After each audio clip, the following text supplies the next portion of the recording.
You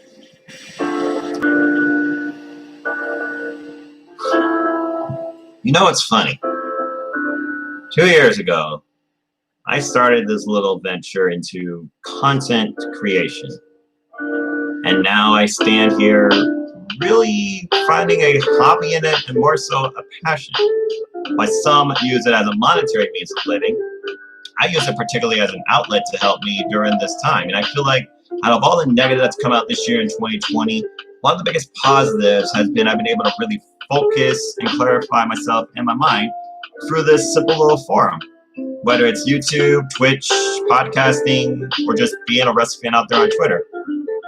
Being out here in the world, whether it's realistic or virtual, it's been a lot of fun, and I've really enjoyed it. Hello again, everybody. Good evening, good afternoon, good night to you all, wherever you might be watching, either on demand or live. My name is Noah Foster, and I am just a simple man. And welcome once again to another simple forum that I call the Simple Chat. I want to first thank everybody that's been with me on this fun YouTuber creator journey now for 2 years. This marks my 2-year anniversary as a YouTuber. And overall, I must say, it's been really fun. And I look forward to what else I might do in my third year. Maybe I'll get more into podcasting and actually host something on Anchor or something like that. I want to first give great shout outs to moderators that may not be here, but always on demand. Brendo the Gaming Championship and Manchiba. Shout out to David Finley on Twitter. Also kind of know Wrestle Joy, as well as Team No DQ, and further and beyond that too. So with that being said, y'all got several questions. I got several minutes. Let's go ahead and have a simple chat. And all I'm going to do today is just literally answer any questions that basically have been asked among that trend I started on Twitter called #SimplinChat. So with that, let's go ahead and see what we got here as I wait just mere hours before Bound for Glory. And I highly encourage people to enjoy that show too, if they can. That might be a little bright. Okay, so let's see what we got.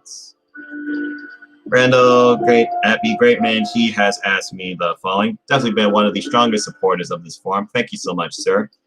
Are you going to do a video prediction on Halloween Havoc? And are you looking forward to 30 days of the Deadman on the WWE Network? Well, considering I am a lifelong fan of The Undertaker, and one of the biggest matches I've ever wanted to see was Undertaker versus Shawn Michaels, WrestleMania 25, where personally I believe the streak should have ended.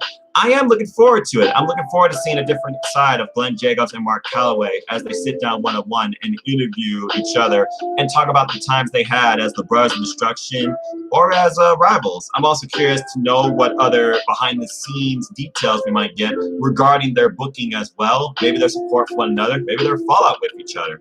So I am looking forward to that. As far as doing video predictions on Halloween Havoc, maybe I'll do a Gomez Adams Family thing, go black and white, and literally do that probably after the weekend ends. Maybe Monday night. We'll have to wait and see.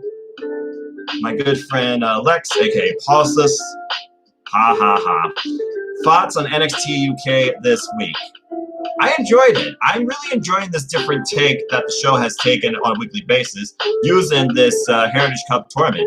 I thought Trent Seven and Kenny Williams really were tit for tat for the first couple of rounds, and in the end, it was Trent Seven's overall experience in British wrestling versus Kenny Williams' experience in the Heritage Cup, but as well as his speed and overall counter ingenuity. In the end, Trent Seven, he got the victory with a counter roll through in round 5 for his second fall.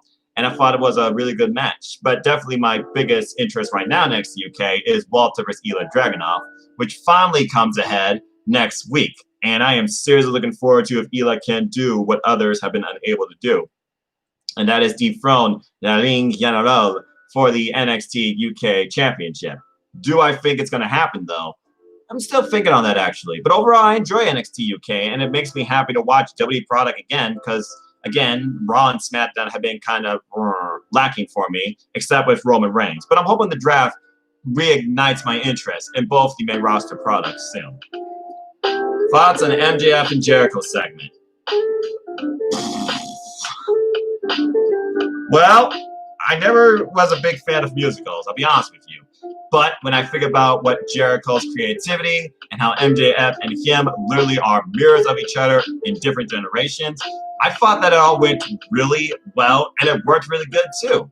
And overall, I enjoyed it. I personally enjoyed it. I enjoyed it more than the Elias concert, though that Elias Amen song was pretty darn good too.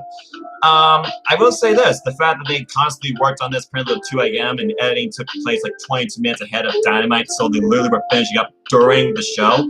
Kudos to both men and the work they put into it. You got support from the king of Rat Pack and crooners, Frank Sinatra, to do this type of stuff too. Overall, I thought it was really well executed, and I enjoyed the little number, but you'll never hear me break out in song and dance, that's for sure. But I enjoyed it, and I'll just leave it at that.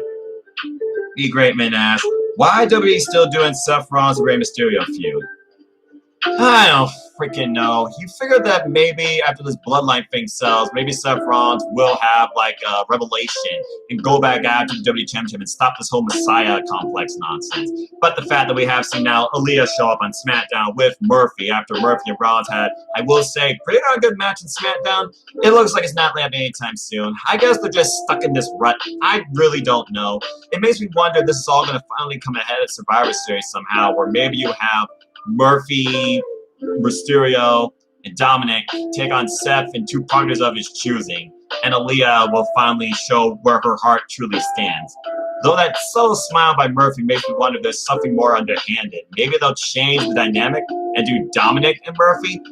I honestly hope this Seth Rollins Mysterio feud ends sooner rather than later. I wish I had more answers for you, but I don't work for Vince McMahon, and you couldn't pay me enough to work for that guy for the sake of my mentality. So that's all I gotta say about that. Thoughts on Phoenix vs. Penta and the Cleaner is back. Phoenix vs. Penta I knew was going to be very good because I'm very well aware of both these men and what they're capable of in singles and tag actions. Heck, I followed these two faced each other back in Lucha Underground. A promotion, if you haven't seen it, go Google it, go dig it up on Netflix. It is definitely worth watching. Really good match, probably my overall favorite match this week. I still think it should have been invented, but with the whole tag team angle, I understand why it didn't. It sucks, though, that once again, with a big opportunity, Rey Fenix is injured and had to relinquish his spot to his brother. I am looking forward to the All-In rematch with Kenny Omega and Pentagon, but it just sucks. Rey Fenix, he missed out on the Casino Battle Royale, he missed out on the TH Championship match, now he's missing out on an opportunity to become a #1 contender for the AEW World Championship. The guy can't catch a break. Really great match, probably executed. Aubrey, to her credit, did not get kicked in the head like she did on the Indies by Phoenix, and she kept up with it too. I thought it was really good, but tough break for Rey Fenix. Guys gotta quit getting injured. Go on. As far as the Cleaner, it's been long overdue. With 1 year about of full gear since he faced Moxley in the Undertaker match, where I feel like he really questioned maybe himself as the wrestler. Is the best bout machine the best Kenny Omega can bring anymore? I think it's subtle so far with how he's bringing back the Cleaner after the incredible introduction and that squash of Sonny Kiss. Now, whether or not they revisit Sonny Kiss, because Sonny Kiss, he may feel like he was taken advantage of, only time will tell. But I'm very looking forward to the Cleaner showing up in AEW and pursuing the AEW World Championship. Because I'll be honest with you right now, I don't see Jon Moxley losing this title to Kingston even under I Quit standards. I see somehow towards Revelation, we're finally going to get Kenny Omega and Jon Moxley for that title. And the revelation will be the Cleaner finally leads AEW. And maybe I'm just booking way in advance in 2021 where I hope wrestling is live again for all fans and we're much more in a normal state. But again, only time will tell. But I'm happy and I'm curious to see where it goes from here. And again, Pentagon versus Kenny Omega. I'm going to compare this to the All-In match and watch the All-In match ahead of it and see if this one will surpass it. What do you think The Undertaker is going to do at Survivor Series this year? Man, that's a good question. Honestly, I don't even know what direction or what they're going to do at Survivor Series this year. If I were to guess, because again, Undertaker, especially after that last documentary, he says he's done with in-ring competition. I personally hope he doesn't show up at all at Survivor Series, but I could see them maybe doing a cameo, maybe with him backstage as Mark Calloway, really breaking kayfabe, breaking the barriers. Someone might call him out. Maybe they'll build a WrestleMania program, but I personally hope it doesn't happen. I think Undertaker has done enough, physically especially, for the WWE, and I honestly don't want to see him at Survivor Series. I don't want to see him at a kickoff panelist, okay? If he wants to continue contributing to the WWE, do it from behind the scenes standpoint with these specials. Give us more stories. Give us more into the person Mark Calloway that led and lived this character called The Undertaker. So personally, I hope they don't do anything with him. I thought the dynamic they did last year with NXT versus Raw and SmackDown was incredible. One of the best Survivor Series I've seen in the last decade. But based on what I've seen so far, I don't see that happening again here this year. So as far as Undertaker's involvement in Survivor Series, I hope he personally isn't involved. If I were to guess how they were going to use him, maybe a kickoff panel, maybe an interview, maybe like put over somebody as the future. Aleister Black and Undertaker just face to face sounds like a very interesting dynamic. Hello, Brando, the Gaming Championship. Good to see you. All right, what else we got here? Hell in a Cell and Halloween Havoc asked by Lex. All right, 5 matches. Overkill. We got 3 of them. Money in the Bank, I feel like, according to Vince McMahon. We're not going to get Miz versus Orton revisited, and I don't see Miz carrying the WWE Championship, not during this era, even though they're going Hollywood. Though that kind of defeats the purpose when you think about it. But I think Otis is going to retain.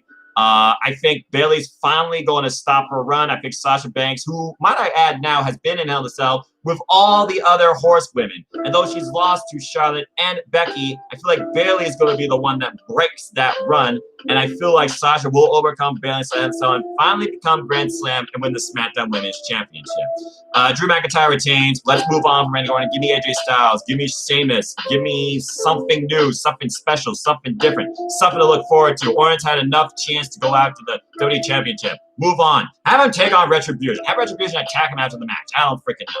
Drew McIntyre retains the WWE Championship.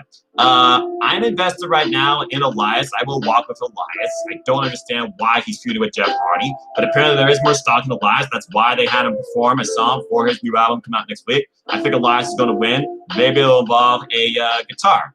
And as far as the biggest story going into this, the most obvious match, Roman Reigns is going to force Jay to say, I quit or you are the tribal chief.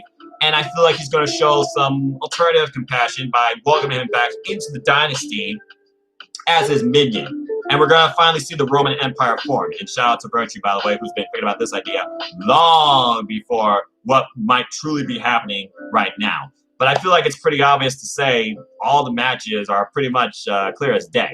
And I know there's going to be some kickoff matches. Maybe we'll get Bianca Belair versus Selena too again.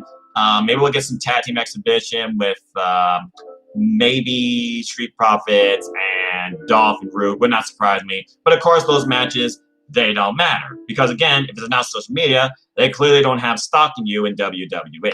Just saying. And improve your women's division like NXT is so incredible, okay? Speaking of NXT, let me see. Halloween Havoc. #1 match I'm looking forward to on the show. And it won't even involve the wheel. Raquel Gonzalez, Rhea Ripley. Both these two have incredibly huge potential to lead NXT. And Raquel, I feel like, has really been pushed forward in this whole Rhea feud. So I feel like, though, that Rhea right now, she is NXT. I feel Rhea Ripley is going to beat her. Moving on from there, spin the wheel, make a deal. We got Johnny Gargano once again challenging against Damian Priest for the North American Championship. Ooh, how many times are you going to run this story back? Run this story back. Run this story back. The so-called idea of the power couple both holding gold. It's not a pay-per-view. It's not a big-time deal. And let's face it, Halloween Havoc, out of nowhere, do you really think this would happen if AEW didn't exist? I'm just saying, this is another range for like GAP, sad to say. But again, it's business. I'm not going to focus on that. I'm going to focus on the match quality. Should be a good match again. No idea what the wheel's going to bring. Maybe it will be buried alive like his training wheel. But I feel regardless, Damian Priest's name will continue to live in infamy as champion. I see Damian Priest retaining. While I really want to believe that Candice LeRae has the potential to be the NXT Women's Championship, underneath these gimmicks and underneath this idea of Gargano getting involved on her behalf, I don't see it happening. I see both these Garganos literally using NXT to keep pushing forward the talent. So that's why I believe Io Shirai, as she suddenly put over every stipulation on the wheel, she beats Candice. I say Io Shirai is going to retain. And as far as this Haunted House of Horrors match, I have no idea what to expect. Cameron Grimes takes on Dexter Lumis. And I feel like right now there is stock in Dexter Lumis, and this is a horror story that Cameron Grimes will be happy to say that it is over once Dexter Lumis puts him to sleep with silence. I say Dexter Lumis will win that match as well. And according to the match card, I believe that's all the matches announced. I more so just want to know why the hell is Pat McAfee back in NXT, and why is he managing the new NXT Tag Team Champions, Only Lorcan and Danny Burch? I don't think War Games is happening this year, right? We're not going to get Team McAfee versus the Undisputed Era, are we? What the hell's going on here, especially with one takeover left? But I digress. Well, that's about everything it looks like here as far as questions go. So with that being said, this special Saturday edition of the Simple Chat, unless anyone else has any questions or thoughts regarding wrestling or life, I think I'll wrap it up here. So thank you so much for those that tuned in, as always. And again, here is to the start of my 3rd year as a YouTuber. So who knows what further content to come. Maybe I'll finally start my own podcast called Something Wrestling and talk literally about everything I watch every week in wrestling or highlight. Only time will tell. But until then, start following a new passion project I'm working on with my boys right here from Ohio called The Sauce. We'll be starting up Twitch pretty soon, maybe including some Jackbox gaming as well. I recently started a Twitch stream. I'm going to finish up Crash Bandicoot, and then I'm going to go into Black and White, LA Noir, and some other gaming content to come too. There's going to be more content coming to this channel. It's just all about planning, and you'll see it in the near future soon. In the meantime, I got to get ready for the night, Bound for Glory, and I look forward to once again being part of Cindy's podcast, Into the Stratosphere, as part of Bulletcast, reviewing, recapping Bound for Glory and other things wrestling too. So thank you all as always for the support and tuning in. It means a lot to me. I appreciate all of you. I hope I've been able to bring you some fun and some positivity in your lives from a simple man's wrestling fandom and gaming enjoyment standpoint.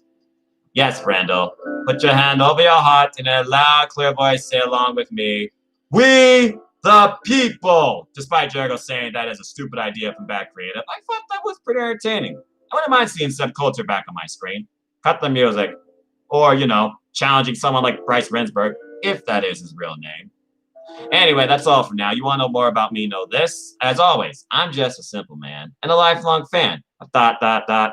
wrestling. And as you can see, I'm trying to improve my room too. So there might be something on that wall soon. Or door.